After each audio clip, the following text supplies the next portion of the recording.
कि शंकराचार्य ने उनको हिंदू धर्म से निकाला, इसका मतलब वो वाले हिंदू धर्म से निकाला है जो ऊंच नीच भेदभाव वाली। तो जो व्यक्ति राहुल गांधी जी वाली बात कहता है या जो व्यक्ति मनुस्मृति को नहीं मानता, वो इस वाले हिंदू धर्म से बाहर हो गया ऑटोमेटिक। अगर कोई कहना चाहता है कि हमारा जन्म ही ब्राह्मणों की सेवा करने के लिए हुआ है, तो कोई किसी को रोक नहीं सकता ना। अगर कोई ये कहना चाहता है कि सिर्फ ब्राह्मणों को ही पढ़ने लिखने का, प्रॉपर्टी रखने का या दूसरे अधिकार हैं और किसी को नहीं है, मैं जो हूँ ब्राह्मणों की सेवा करने ही पैदा हुआ हूँ और मैं सेवा करते करते ही मर जाना चाहता हूँ, बाबा साहब का संविधान रोकता नहीं है उसे, लेकिन वो किसी और को ये नहीं कह सकता कि तुम भी ऐसे बन जाओ। मनुस्मृति तो कहती है ना कि इंसान इंसान के बराबर नहीं होता, कुछ लोग जन्म से बड़े होते हैं। क्या शंकराचार्य को ये अधिकार है संविधान के तहत या वैसे भी उनको कि वो किसी को भी हिंदू धर्म से निकाल दे? मेरे ख्याल से तो है, बिल्कुल है, निकाल दे। हाँ, क्यों? राहुल गांधी उन्होंने वो वाले हिंदू धर्म से निकाला है जो मनुस्मृति को मानने वाले लोगों का है, बिल्कुल निकालने का अधिकार है। अभी तक राहुल गांधी मनुस्मृति को मानते थे? नहीं, ये तो आप जाके राहुल जी से पूछिए या शंकराचार्य जी से पूछिए कि आप क्यों निकाला। वो तो बहुत दिन से कह रहे हैं इस बात को। वो तो बाबा साहब के संविधान की शपथ लेके मेरे ख्याल से कब बने थे ना मेंबर ऑफ पार्लियामेंट, उससे पहले देश का नागरिक हर एक संविधान की शपथ लेके ही तो सिटीजन बनता है। कुछ लोग हैं, ये भी आज़ादी बाबा साहब डॉक्टर भीमराव अम्बेडकर के संविधान ने दिए। जब तक हम उन लोगों के खिलाफ कोई मुकदमा करके केस ना चला दें, जेल ना भिजवा दें, तब तक वो करते रहे। इसका विरोध तो मोहन भागवत भी कर चुके हैं ना। आपने सुना होगा कि पंडितों ने कुछ इनमें गड़बड़ करी अपने स्वार्थ के लिए, तो क्या शंकराचार्य मोहन भागवत को निकालेंगे हिंदू धर्म से? अब ये भी शंकराचार्य जी की अधिकार है, वो निकाल सकते हैं। अब वो निकले ना, मोहन भागवत ने भी गलत किया है तो वो भी मनुस्मृति जला देते बाबा साहब की तरह। जलाई तो नहीं, मैंने तो नहीं देखी जलाते हुए उन्हें। हाँ, मोहन भागवत जी के कार्डर्स को मैंने संविधान जलाते हुए ज़रूर देखा है। पार्लियामेंट स्ट्रीट के थाने के सामने उनके खिलाफ हम कानूनी कार्रवाई कर ही रहे हैं। बहुत सारे उनके कम से कम 50 लोगों को हमने मुकदमा दर्ज कराई दिया है, जेल भिजवाने के लिए काम कर रहे हैं। तो देश तो संविधान से चल रहा, तो मनुस्मृति का चर्चाएं क्यों है? क्यों उसको माना जा रहा है? वो लोग जैसे साध्वी प्रज्ञा सिंह ठाकुर हैं, आरएसएस और बीजेपी के सारे कार्डर्स हैं, ये पाकिस्तान और चाइना के एजेंडे पे चलते हैं। हमें देश को धर्म और जात के नाम पे बांटना है ताकि भारत के टुकड़े टुकड़े हो जाएं और वो अपना हिंदू राष्ट्र भले ही छोटा सा बना ले। तो ये उनकी पॉलिसी है और उस पर वो चल रहे हैं। बाबा साहब का संविधान उनके रास्ते में खड़ा है। भारत को महान बनाने का जो एक सबसे अच्छा तरीका बाबा साहब ने संविधान के रूप में दिया है, वो उनके रास्ते में खड़ा है। तो वो अपना काम कर रहे हैं। हम लोगों का काम ये है ऐसे लोगों को पकड़ के जेल में भिजवाएं कानूनी कार्रवाई करके। हमारा कोई कानूनी कार्रवाई हो सकती है? हम तो कर ही रहे हैं ना, मैंने बताया ना, संविधान जलाने वालों के खिलाफ हम कानूनी कार्रवाई कर रहे हैं। पुलिस ने पूरी ताकत लगा ली। अमित शाह साहब की जो दिल्ली पुलिस है, उन्होंने पूरी ताकत लगा दी उसके भ्रष्ट अधिकारियों ने। मामले पे कांग्रेस चुप हो गई। कांग्रेस ने कोई आंदोलन नहीं किया, कोई एफआईआर नहीं करी शंकराचार्य के खिलाफ। कांग्रेस के अंदर देखिए, आज मैंने एक और स्लीपर सेल का अनाउंसमेंट किया है ना, शशि थरूर साहब का। वो तो खुद उसी समाज से आते हैं ना, वो खुद इसी चीज़ को मानने वाले हैं। मुंह दिखाने के लिए भले ही कुछ कहते रहें, बाबा साहब की झूठी तारीफ करते रहें।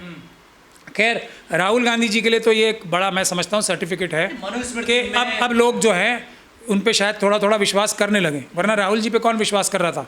उनको भी कहते थे ये भी मुंह से बोल रहे हैं, लेकिन शंकराचार्य जी ने निकाल के कम से कम राहुल जी का तो भला किया है, मैं ये समझता हूँ। लेकिन मनुस्मृति में इतना भेदभाव, छुआछूत, ऊंच नीच है, तो इसको लोग इसके विरोध में क्यों नहीं आते? महिलाओं को पढ़ने का अधिकार नहीं है ना मनुस्मृति में? सर देखिए, महिलाओं को, वो तो टीपू सुल्तान के खिलाफ क्यों हैं मनुस्मृति के मानने वाले सारे? क्या किया था टीपू सुल्तान ने जिसकी वजह से सबसे ज़्यादा खिलाफत है? और कोई वजह नहीं है ज़्यादा। क्या वजह? जो स्तन टैक्स था ना, वो हटाया था उसको। तो ये भी मनुस्मृति में ही है, स्तन टैक्स? ये कौन कर रहा था? मनुस्मृति के मानने वाले ही तो कर रहे थे, जो स्तन टैक्स लगाते थे। स्तन टैक्स, हाँ। तो क्या है ये भारत के, इसीलिए तो बाबा साहब ने कहा था ना, मरूंगा नहीं मैं इसमें। इसी वजह से कहा था कि मैं हिंदू धर्म में मरूंगा नहीं। पैदा हुआ हूँ, मेरे हाथ में नहीं था, मरूंगा नहीं, ये मेरे हाथ में। और बाबा साहब ने अपना वचन निभाया। और आज सब लोगों के सामने ऑप्शंस हैं। ये तो अब समाज के लोगों में जागृति आनी चाहिए। ऑप्शंस तो है ना। तो बाबा साहब, ये भी मनुस्मृति की सोच है कि दलितों को घोड़ी पर ही चढ़ने देना, पानी नहीं पीने देना, स्कूल में नहीं। जब आप इंसान ही नहीं हो, आप पैदा ही सेवा करने के लिए हुए हो मनुस्मृति के अनुसार, और क्या, संविधान के अनुसार नहीं। तो मनुस्मृति के अनुसार हम इंसान नहीं है? बिल्कुल नहीं हो। अवर्ण का कॉन्सेप्ट है ना, 4 तो वर्ण व्यवस्था में है, ब्राह्मण, क्षत्रिय, वैश्य और शूद्र, मतलब ओबीसी। आप और हम तो अवर्ण है ना, अछूत। हम है ही नहीं, वर्ण व्यवस्था में ही नहीं है ही नहीं। कहाँ है हम तो सिस्टम से ही बाहर है ना। शूद्र पैदा हुए हैं सेवा करने के लिए, हम तो सेवा करने लायक भी नहीं, हम तो बाहर हैं, वर्ण व्यवस्था से बाहर हैं। अवर्ण है ना हम लोग तो। आप अवर्ण हो, हम अवर्ण हैं। हम हैं ही नहीं, मतलब जो है ही नहीं उनको घोड़ी पे कैसे चढ़ने देंगे, जो है ही नहीं उनको पढ़ने कैसे देंगे, जो है ही नहीं उनके निशान ज़मीन पे कैसे आ जाएंगे। झाड़ू बांधी जाती थी ना पीछे ज़मीन पे निशान ही, क्योंकि है ही नहीं ना हम तो। हमारा कोई भी शरीर का पसीना भी ज़मीन पे ना गिर जाए, थूक ना गिर जाए तो हांडी बांधी जाती पर है। ये प्रस्ताव उन्होंने धर्म संसद में पास किया ना सर। हाँ, तो उनका डिक्लेयर्ड ऑब्जेक्टिव ये है। ये तो कोई भी, अब राहुल जी अगर प्रधानमंत्री बने या कांग्रेस का कोई प्रधानमंत्री बने, तब इनकी सच्चाई क्या, ये दिल से अम्बेडकरवादी हैं या नहीं, ये पता लगेगी। अगर आरएसएस और बीजेपी को ये बैन कर देते हैं, इनके खिलाफ आतंकवाद के मुकदमे दर्ज करते हैं, तब माना जाएगा कि हाँ ये सच्चे अम्बेडकरवादी हैं, मन से अम्बेडकरवादी हैं। अभी एक सबूत तो ये कम से कम अच्छा आ ही गया है कि शंकराचार्य ने उनको हिंदू धर्म से निकाला। इसका मतलब वो वाले हिंदू धर्म से निकाला है जो ऊंच नीच भेदभाव वाली। हाँ, तो ये है। अब मुस्लिम्स में देखिए धर्म में कितने सारे फैक्शंस हैं कि नहीं हैं।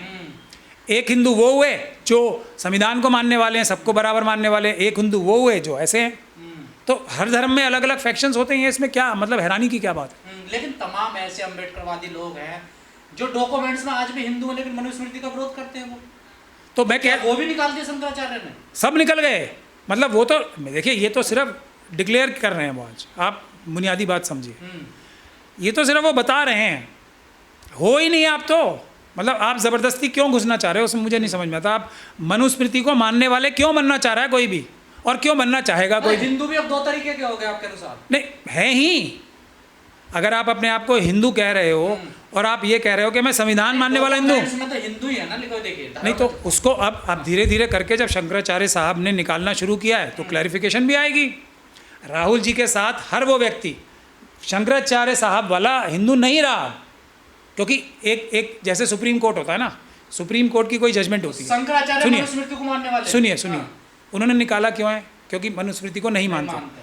तो ये सुप्रीम कोर्ट होती है ना, एक जैसे हमारी सुप्रीम कोर्ट का एक फैसला सिर्फ उसी केस पे लागू नहीं होता। जैसे आपके खिलाफ ये आपने कोई केस किया, गजेंद्र साहब ने सुप्रीम कोर्ट में केस किया, अब गजेंद्र साहब का जो फैसला होगा उसमें जो प्रिंसिपल्स तय किए जाएंगे वो बिंदु वो सभी लोगों पे लागू होंगे।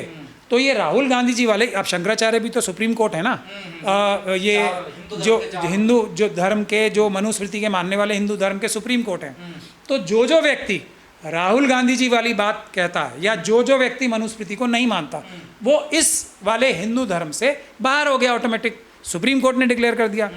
तो अब आपको कोई इच्छा है ज़बरदस्ती घुसने की उसमें, तो वो आपकी इच्छा है। अब जाओ उनके पैरों में गिरो, जैसे अरशद मंदी साहब गिर रहे हैं। आपने क्लियर कर दिया हिंदू भी दो तरीके के होते हैं, मनुस्मृति को मानने वाला और एक संविधान को मैंने नहीं, मैंने सिर्फ उसको आपको एक्सप्लेन किया।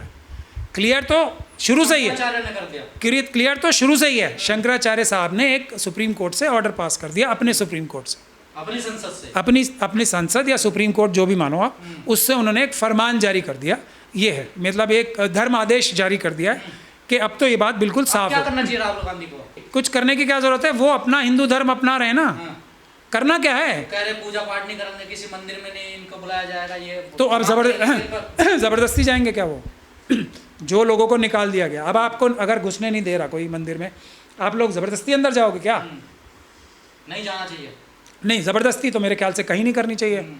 उसका रास्ता है, उसका बिल्कुल रास्ता है। बाबा साहब का संविधान उसका रास्ता है। नहीं, जैसा आपने बार बार कहा कि बाबा साहब ने कहा मैं हिंदू धर्म में मरूंगा नहीं, तो क्या राहुल गांधी को यही फॉलो करना चाहिए? नहीं, मैं उनको तो निकाल दिया ना, देखिए एक तरीके से वो उस वाले हिंदू धर्म से निकल गए ना। फिर उन्होंने एक हिंदू धर्म के बाहर एक धर्म इख्तियार कर लिया। लेकिन अब हिंदू धर्म में भी तो फैक्शंस अलग अलग हो गए ना, आज तो कम से कम हो ही गए। शंकराचार्य जी ने बता दिया। अब राहुल गांधी जी या तो ये कहें कि मैं हिंदू नहीं हूँ, वो कहते हैं हूँ, तो कोई संविधान में उनको इजाज़त है ना इस बात की कि बस वो हिंदू कहते रहेंगे अपने आप को, वो हिंदू हैं, वो वाले हिंदू नहीं है जो शंकराचार्य हैं। ये हुआ है बस। तो मैं यही समझता हूँ कि जो लोग मनुस्मृति को मानने वाले नहीं हैं, वो कोई हिंदू होने से ख़त्म नहीं हो गए, वो वाले हिंदुत्व से अलग हो गए, वो जो मनुस्मृति को मानने वाले हैं। पर वो हिंदू हैं, अगर वो हिंदू रहना चाहते हैं तो गर्व से कहें वो हिंदू हैं, उसमें क्या बुराई है। लेकिन वो वाले नहीं हैं, हम संविधान वाले हिंदू हैं, हम सबको बराबर मानते हैं, हम किसी के साथ भेदभाव नहीं करना चाहते, हम किसी को पढ़ाई लिखाई से रोकना नहीं चाहते, हम किसी को प्रॉपर्टी रखने से नहीं रोकना चाहते, हम किसी को व्यापार करने से नहीं रोकना चाहते, हम वो वाले हिंदू हैं। अब उसका रास्ता जो आपने कहा था ना मंदिर में ज़बरदस्ती जाने का, उसका रास्ता भी संविधान में बाबा साहब ने दिया है कोई भी व्यक्ति जो छुआछूत भेदभाव करता है किसी भी धर्म स्थल में जाने से, तो उसके खिलाफ कानून बना सकती है, कानून बना हुआ है। कोई भी व्यक्ति किसी को मंदिर में जाने से नहीं रोक सकता। कि बाबा साहब डॉक्टर भीमराव अंबेडकर ने एक बात कही थी कि मैं पैदा तो हुआ हूँ लेकिन मरूंगा नहीं। नहीं, हिंदू धर्म में। हाँ, हिंदू धर्म में। तो अब बुनियादी बात यह है कि हमारे देश में उसके बाद बाबा साहब ने मनुस्मृति जला के भारत का संविधान बनाया था। उसी संविधान से शक्ति हासिल करके शंकराचार्य साहब ने राहुल गांधी को निकाल दिया। ये आज़ादी भी तो किसने दी है? भारत के संविधान ने। वरना क्योंकि वो एक ऐसा धर्म मानना चाहते हैं या मनवाना चाहते हैं जो राहुल गांधी जी को बाहर निकालना चाहता है। ये आज़ादी भी बाबा साहब के संविधान ने उन्हें दी है। अदरवाइज़ ये ताकत भी उनके पास नहीं होती कि कौन किसी को किसी धर्म से निकाल सके या किसी में ले सके। ये भी कह रहे हैं ना, जो मनुस्मृति को नहीं मानेगा वो हिंदू नहीं है। नहीं तो इसमें कौन सी बुराई है? आप मुझे बताओ ना। ये भी मैं हिंदू में मनुस्मृति को नहीं मानता। तो वो नहीं मानते ना आपको हिंदू, तो आप ज़बरदस्ती हिंदू बनना चाहते हो, वो वाला हिंदू। आप एक अलग तरह के हिंदू हो। यही तो बाबा साहब के संविधान की ब्यूटी है, अच्छाई है, जो मैं आपको समझाना चाहता हूँ। बाबा साहब भीमराव अंबेडकर की जो संविधान है वो ये कहता है, आप कह रहे हो कि मैं हिंदू हूँ, आप हिंदू हो, लेकिन आप कौन से वाले हिंदू हो? जो इंसान को इंसान के बराबर मानता है, जो भारत के संविधान को मानता है, जो सभी धर्मों को बराबर मानता है। वो के घर के अंदर अपनी प्राइवेट लाइफ में कोई अपना धर्म कोई भी पालन करे, उसको कोई तकलीफ नहीं है। आप बोलते हो कि मैं हिंदू हूँ, तो बिल्कुल आप हिंदू हो। लेकिन कुछ लोग ऐसे भी हैं जो ये कहते हैं कि हम हिंदू हैं। हम कौन से वाले हिंदू हैं? हम ये मानते हैं कि एक तो जो क्या मनुस्मृति मानने वाला हिंदू सही हिंदू नहीं है? नहीं, सही और गलत को मैं कह ही नहीं रहा ना। बाबा साहब के संविधान ने पूरी आज़ादी दी है। अब अगर कुछ लोग उस प्रकार का हिंदू बनना चाहते हैं जिस प्रकार के आप नहीं हो, अगर कोई कहना चाहता है कि हमारा जन्म ही ब्राह्मणों की सेवा करने के लिए हुआ है, तो कोई किसी को रोक नहीं सकता ना। अगर कोई ये कहना चाहता है कि सिर्फ ब्राह्मणों को ही पढ़ने लिखने का, प्रॉपर्टी रखने का या दूसरे अधिकार हैं और किसी को नहीं है, कोई व्यक्ति ये कहता है कि मुझे नहीं है, सिर्फ ब्राह्मणों को हैं पढ़ने का अधिकार, वोट देने का अधिकार, सब अधिकार सिर्फ ब्राह्मण। वर्ण व्यवस्था को मानता है, वो भी हिंदू बन सकता है अपने आप को। वो भी आज़ादी बाबा साहब डॉक्टर भीमराव अंबेडकर के संविधान ने दी है, लेकिन वो किसी को मजबूर नहीं कर सकता। अगर कोई खुशी खुशी जाके ये कहता है कि हाँ मैं जो हूँ ब्राह्मणों की सेवा करने ही पैदा हुआ हूँ और मैं सेवा करते करते ही मर जाना चाहता हूँ, तो बाबा साहब का संविधान रोकता नहीं है उसे। लेकिन वो किसी और को ये नहीं कह सकता कि तुम भी ऐसे बन जाओ ज़बरदस्ती। कोई शौक में बनना चाहता है, ब्राह्मणों के चरणों में लेटना चाहता है, जैसे हमारे यहाँ अरशद बंदी साहब ही थे। उन्होंने कहा ना कि मैं मनु के चरणों में सर झुकाता हूँ और मैं सबसे कहता हूँ आओ सर झुकाओ, तो उनको आज़ादी है। अरशद बंदी साहब मनुस्मृति इतनी अच्छी है तो फिर बाबा साहब ने जलाई क्यों? वो उसका विरोध क्यों किया? बाबा साहब को अच्छी नहीं लगी ना वो। बाबा साहब ये चाहते थे कि इंसान इंसान के बराबर रहे। दुनिया में, दुनिया भर में ज़्यादातर जो धर्म हैं, सोशल मूवमेंट्स हैं, वो ये कहते हैं कि इंसान इंसान के बराबर होता है, सभी बराबर होते हैं, एक जैसे पैदा होते हैं, कोई फ़र्क नहीं है और सब के अंदर टैलेंट होते हैं, कुछ में ज़्यादा कुछ में कम। मनुस्मृति भेदभाव करती है? मनुस्मृति डायरेक्टली भेदभाव करती है ना। अगर नहीं करती तो फिर हमारा कोई उससे विरोधी क्यों होता? मनुस्मृति तो कहती है ना कि इंसान इंसान के बराबर नहीं होता। कुछ लोग जन्म से बड़े होते हैं, कुछ लोग अब उसको बदल के ये कहना चाहते हैं, कुछ लोग जो है जो कर्म होते हैं वो अच्छे बुरे होते हैं। कर्म क्या अच्छे बुरे होते हैं बताओ मुझे आप।